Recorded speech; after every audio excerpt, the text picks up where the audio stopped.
Alhamdulillah, alhamdulillahilladzi akramana bil Qur'an wa sunnah. Allahumma salli wa sallim ala sayyidina wa nabiyyina wa habibina Muhammadin syafi'il ummah wa ala alihi wa sahbihi al-faizina bidukhulil jannah fi yaumil qiyamah. Amma ba'd. Yang saya hormati Bapak PJ Bupati Kabupaten Bekasi, Bapak Dr. Haji Dani Ramdan. Yang saya hormati Ketua DPRD Kabupaten Bekasi, Bapak Haji BN Holik Qudratullah. Yang saya hormati Ketua MUI Jawa Barat, Profesor Dr. Kiai Haji Rahmat Syafi'i MA. Yang saya hormati Ketua MUI Kabupaten Bekasi, Bapak Kiai Haji Madrais Ajar LC. Yang saya hormati Direktur PKU MUI Kabupaten Bekasi, Bapak Profesor Dr. Kiai Haji Mahmud MSI. Yang saya hormati Kepala Kemenag Kabupaten Bekasi, Bapak Haji Muhammad Sabirin MSI. Para pejabat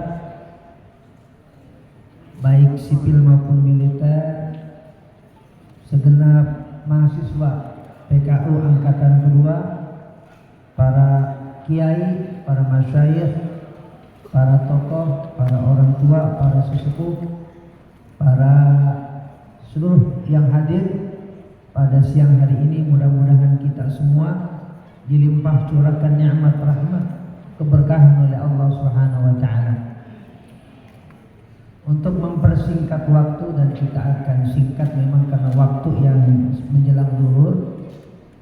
Insyaallah nanti pada sesi perkuliahan mungkin kita lebih banyak dan lebih intens untuk berdiskusi tentang hadis dan sunnah Rasulullah sallallahu alaihi wasallam. Para hadirin yang dimuliakan oleh Allah Subhanahu wa taala, di dalam surah Al-Isra ayat 71 kita membaca firman Allah Subhanahu wa taala, a'udzu billahi minasyaitonir rajim. Bismillahirrahmanirrahim. Yauma nad'u kulla unasin biimamihim. Ayat ini kita baca dalam tafsir Ibnu Katsir karena angkatan pertama juga kajiannya tafsir. Ternyata ada bahasan dari Al-Imamul Hafidz Ibnu Katsir.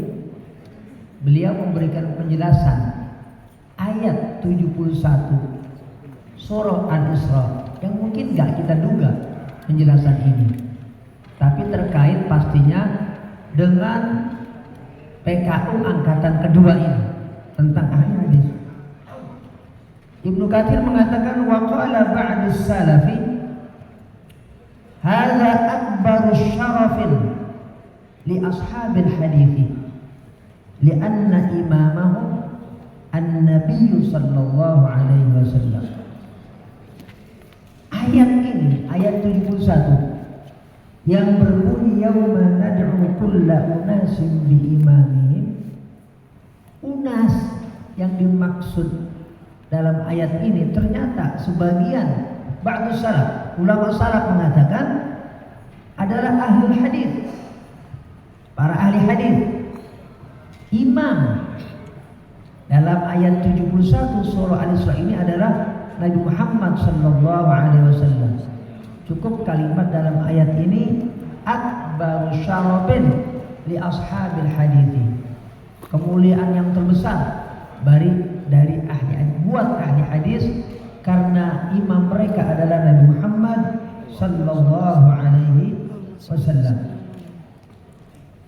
Ada satu kalimat yang luar biasa yang disampaikan oleh tokoh hadis yang bergelar Amirul Mukminin fil hadis, yaitu Al-Imam Sufyan bin Sa'id bin Masruq Al-Thawri. Dan apa yang beliau ucapkan ini bisa kita akses secara digital dalam kitab yang merupakan rujukan hadis, ditulis oleh pakar hadis dari Baghdad, Al-Imam Ahmad Al-Khatib Al-Baghdadi, dalam kitab beliau Syarafu Ashabil Hadis, di mana Al-Imam Sufyan Al-Thawri mengatakan al-malaikatu hurrasus samai wa ashabul hadithi hurrasul ardi. Malaikat itu Allah tugaskan menjaga langit, dan ahli hadis itu Allah tugaskan sebagai hurrasul ardi, para penjaga bumi. Dan kita juga membaca banyak sekali hadis Rasulullah Shallallahu Alaihi Wasallam yang tentu kita singkat pada siang hari ini. Misalnya sabda Rasulullah Shallallahu Alaihi Wasallam, di mana Nabi bersabda, la tazalu ta'ifatun min ummati zahirina 'alal haqqi la yadurruhum man khadalahum. Masih ada sekelompok umatku yang akan membackup agama ini secara istiqamah, situasi kondisi bagaimanapun mereka tidak terpengaruh. Salah satu ulama pakar hadis Al-Imam At-Tirmidzi yang meriwayatkan hadis ini mencantumkan keterangan guru beliau, yaitu Al-Imam Al-Bukhari. Meskipun Imam Bukhari dan Muslim juga mencantumkan hadis ini, di mana kita baca dalam kitab hadis Sunan Tirmidzi dalam Kitabul Fitan, di mana Imam Tirmidzi mengatakan sami'tu Muhammad bin Ismail yaqul sami'tu Ali bin al-Madini yaqul hum ashabul hadis. Imam Bukhari, gurunya Imam Tirmidzi, mengatakan bahwa saya juga mendengar guru saya Al-Imam Ali bin al-Madini mengatakan bahwa yang dimaksud dengan ucapan Rasulullah SAW dengan ta'ifah adalah ashabul hadis, orang-orang yang bergelut dalam kajian hadis Rasulullah SAW.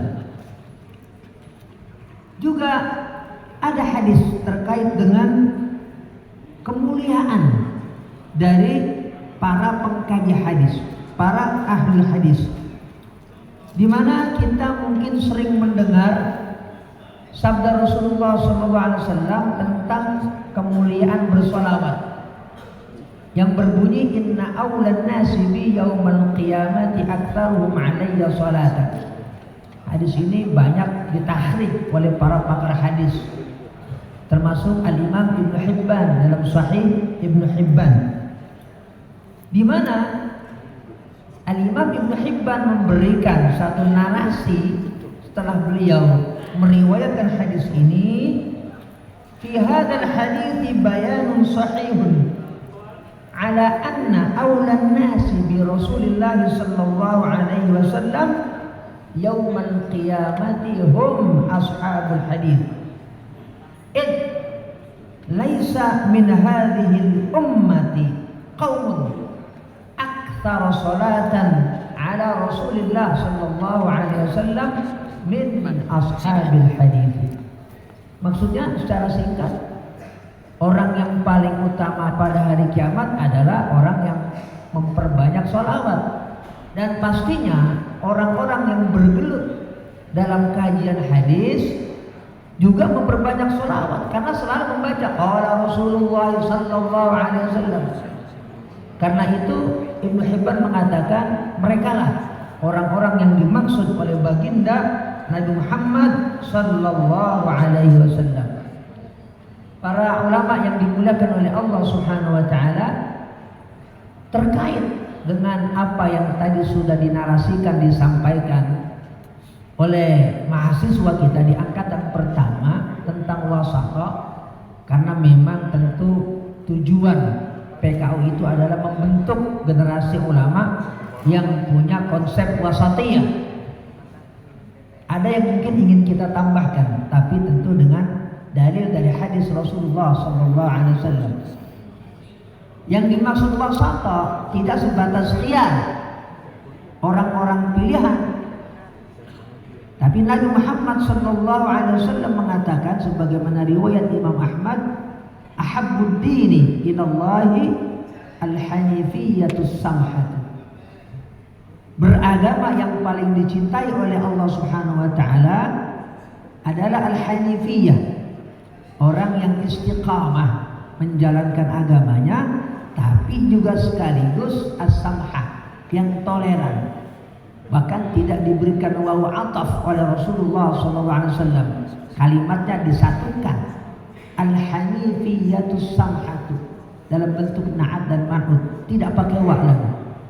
Ini menunjukkan satu kesatuan yang begitu luar biasa, bahwasanya banyak sekali terkait dengan hadis, terkait dengan sunnah, apakah itu qauliyah, fi'liyah, takririyah, wasfiyah, yang menunjukkan identitas agama ini.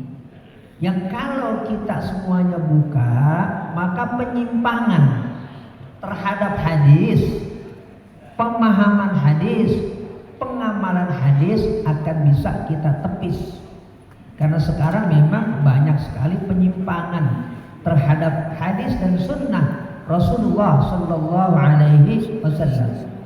Padahal pastinya wawasan hadis itu sangat luar biasa. Sebagai sampel, ini kita ada di bulan Muharram. Kita memperingati pergantian penanggalan dari tahun Islam yang berbasis pada hijrahnya Nabi Muhammad SAW. Misalnya dalam hadis riwayat Imam Bukhari meriwayatkan tentang gaib, pemandu perjalanan Rasulullah SAW yang luput dari kajian kita dalam bidang hadis atau dalam bidang apapun terkait dengan paper yang sering kita bahas ketika Muharram. Siapa itu gaibnya Rasulullah SAW? Sosoknya namanya Abdullah bin Uraiqid. Identitasnya ternyata musyrik, tidak Islam, belum Islam, dan memang sampai wafat Ibnu Uraiqid tidak Islam, tapi dijadikan pemandu, dipercaya oleh Rasulullah SAW. Ini samhanya Islam. Kita membaca juga banyak klausul ketika Rasulullah SAW berada di kota Madinah yang tadi namanya Yathrib. Apa ada yang menyebut piagam Madinah, dustur Madinah, sahifah Madinah, sampai konstitusi Madinah, yang terpenting isinya bukan lagi hanya terkait dengan kaum muhajirin dan ansar, tapi penghuni kota Madinah secara umum. Ini kan berarti kosmopolitan. Ini berarti kan fisiknya Rasulullah SAW tentang tata negara dan bernegara udah canggih, dan dicantumkan dalam banyak kitab hadis, termasuk Musnad Imam Ahmad bin Hanbal, di mana salah satu klausulnya berbunyi, innal yahuda ummatun ma'al mu'minina, lil yahudi dinuhum walil mu'minina dinuhum.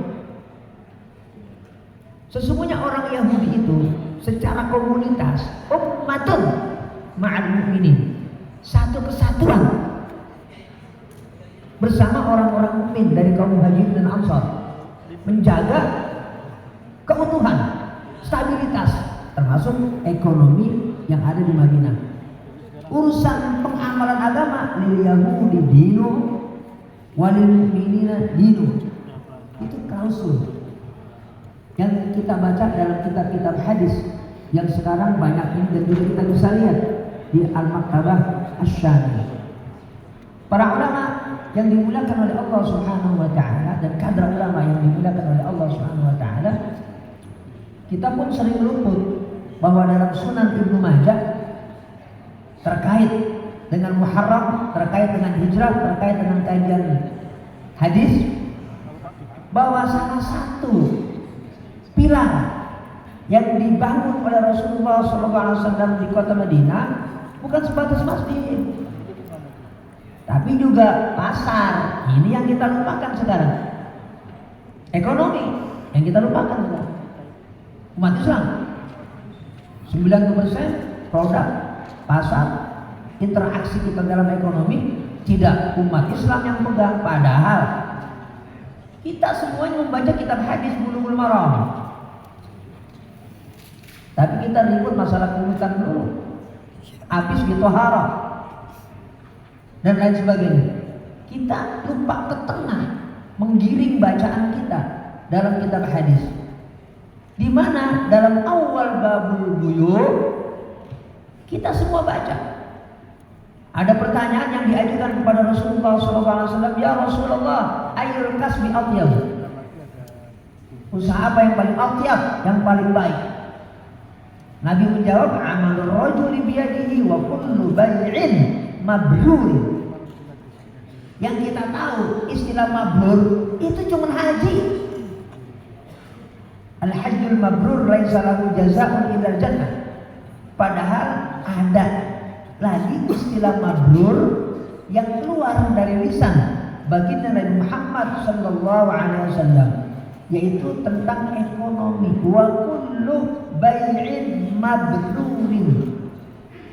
Jadi ada lagi istilah mabrur selain haji terkait dengan ekonomi. Karena itu banyak sekali kita membaca hadis terkait dengan muamalah, terkait dengan komunikasi kita, interaksi kita, apakah itu sama muslim, sama mukmin, dan juga makhluk yang lain. Kita lupa bahwa ada hadis tentang ekologi, tentang lingkungan, bahkan tentang pemanfaatan lahan, di mana Rasulullah SAW bersabda, man ahya ardon maitatan fahiyalah. Orang yang menghidupkan tanah yang tadinya sudah gersang, tidak lagi dirawat, tidak lagi ditanami, kemudian ada sosok, ada kelompok yang membuka lahan tersebut, membangun kembali tanah yang tadinya tidak subur menjadi subur. Itu adalah kontribusi yang luar biasa, dan itu disabdakan oleh Rasulullah SAW. Karena itu Rasulullah SAW secara langsung menginisiasi pembangunan Suqul Madinah, pasar Madinah, dan itu ada di dalam Sunan Ibnu Majah, tapi kita nggak baca. Nabi yang langsung datang menginisiasi, dan kemudian Nabi SAW rancang bangunnya, groundbreakingnya Nabi Muhammad SAW yang buat. Sebagai ganti daripada Suq Qaynuqa, pasar yang dimiliki oleh orang Yahudi, kemudian Rasulullah SAW buat terobosan dalam ekonomi, membuat pasar. Para masyayikh, para ulama yang dimuliakan oleh Allah Subhanahu wa ta'ala, kita pun sekarang mungkin di kota Kabupaten Bekasi sama atau di seluruh Nusantara ada penyimpangan terkait hadis, terkait sunnah, semua serba bid'ah. Gacuan hadisnya kullu bid'atin dhalalah wa kullu dhalalatin finnar. Itu aja pemahaman yang salah kaprah dan fatal. Karena bicara soal hadis, definisinya cuma itu. Ini kan penyimpangan, bukan hanya terhadap hadis, tapi juga definisi hadis. Kita di sini kan banyak alumni Timur Tengah, para masyayikh kita pasti belajar ilmu mustalahul hadis. Orang-orang itu juga belajar. Tapi ini ada penyimpangan pemahaman di tengah-tengah umat. Kasihan ini masyarakat. diberikan satu pemahaman yang salah tentang definisi sunnah. Kan kita tahu sunnah itu tidak sebatas qauliyah. Hadis itu secara istilah ma'udhifa ila Nabi sallallahu alaihi wasallam min qaulin aw fi'lin aw taqririn aw wasfin khalqiyyin wa khulqiyyin.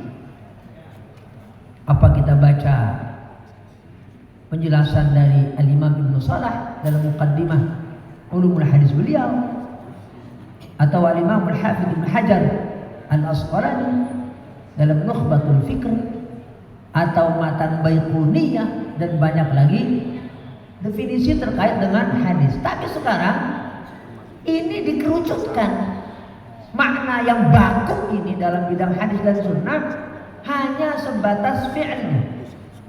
Contoh dari Rasulullah SAW. Kalau nggak dicontohkan berarti bid'ah. Kalau Nabi nggak buat berarti itu syirik dan lain-lain sebagainya. Ini tantangan buat para mahasiswa PKU yang insya Allah kita bentuk menjadi kader ahli hadis. Mudah-mudahan diberikan kesuksesan oleh Allah Subhanahu Wa Taala. Padahal kenyataannya kan nggak begitu. Kapan ada definisi kayak begitu? Kalau nggak dibuat, kalau nggak dipraktekkan, kalau nggak dicontohkan oleh Rasulullah SAW berarti salah. Ini keterangannya juga panjang sekali. Yang simpel aja dah. Kita mau kasih sampel. Simpel kita kasih sampel. Kita punya mushaf. Dibukukan baru di zaman Khalifah Abu Bakar. Bahkan untuk dan terkait dengan baris A-I-U, An-In-Un, terkait dengan titik, itu nggak lagi sahabat, itu inisiatif para ulama.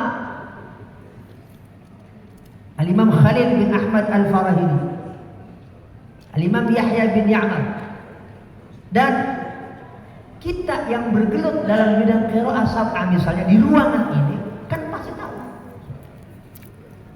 Itu inisiatif, itu ijtihad. Lah kalau definisi nggak dicontohkan oleh Rasulullah SAW, ini mushaf yang sekarang ada mungkin di ruangan ini atau di masjid yang ada di sini harus kita buang. Kenapa? Itu bid'ah semuanya itu. Orang ngomong jangan pakai tasbih, itu peninggalan Hindu, itu Buddha. Ya, tasbih kecil, segede-gedenya tasbih, nggak lebih besar daripada apa tuh? Masjid atasnya. Kubah. Kita lupa bahwasanya masjid itu adalah yang punya kubah dengan bentuk atau ornamen apapun, itu adaptasi. Kalau kubahnya kayak Masjid Nabawi atau kayak masjid kita yang banyak sekarang ini modern, dikira itu bangunan Islami. Mana ada bangunan istilah Islami dengan bentuk kayak begitu? Itu adaptasi budaya dari Romawi Timur yang Bizantium, gereja. Sekarang jadi masjid semuanya. Kita gak pernah sadar itu. Yang selalu kita buat narasinya adalah itu tasbih bid'ah, itu punyanya orang-orang Hindu, kuil Shaolin yang punya itu. Padahal itu pikiran kita salah. Ini sesuatu yang nyata. Kita pakai baju koko, ini baju koko, baju muslim. Kok baju koko, baju muslim? Namanya udah koko Cina. Dipakai dulu bukan ke masjid, ke kelenteng sama Jet Li.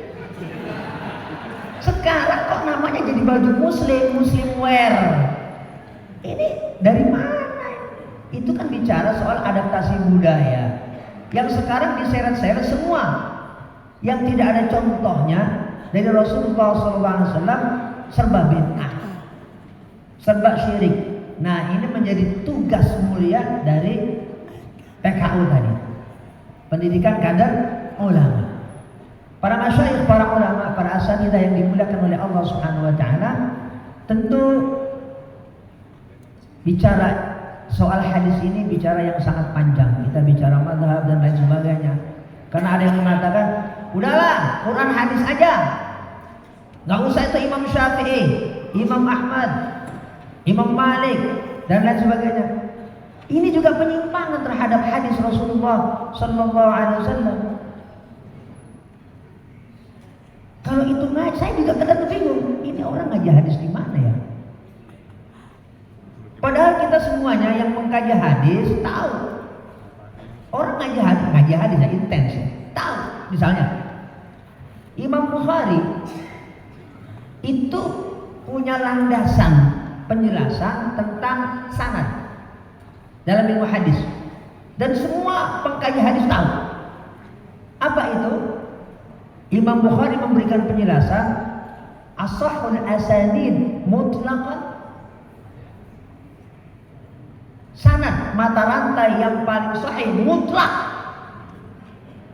Siapapun yang ngaji hadis dimanapun di kampus mana sama. Kalau hadis tersebut ada riwayat Imam Malik bin Anas al-Asbahi an Nafi' Maula bin Umar an Ibn Umar radhiyallahu anhu ma'an Rasulullah sallallahu alaihi wasallam. Mata rantai hadis yang paling sahih dari semua hadis yang sampai sekarang ada, kalau mata rantai hadis itu ada riwayat Imam Malik, dari Imam Nafi, dari Ibn Umar, dari Rasulullah SAW. Lah, Imam Malik pendiri salah satu madhab, namanya madhab Malik. Imam Ahmad muassis madhab Hambali punya kitab namanya Al-Musnad, berisi 28.414 hadis. Bayangin, 28.000. Kok orang mengatakan, dan ini penyimpangan terhadap hadis, udah nggak usah mazhab-mazhaban, dikira bermazhab itu berarti nggak kurang hadis. Nah ini kan satu pendapat yang ngaco secara ilmiah ya, secara objektif.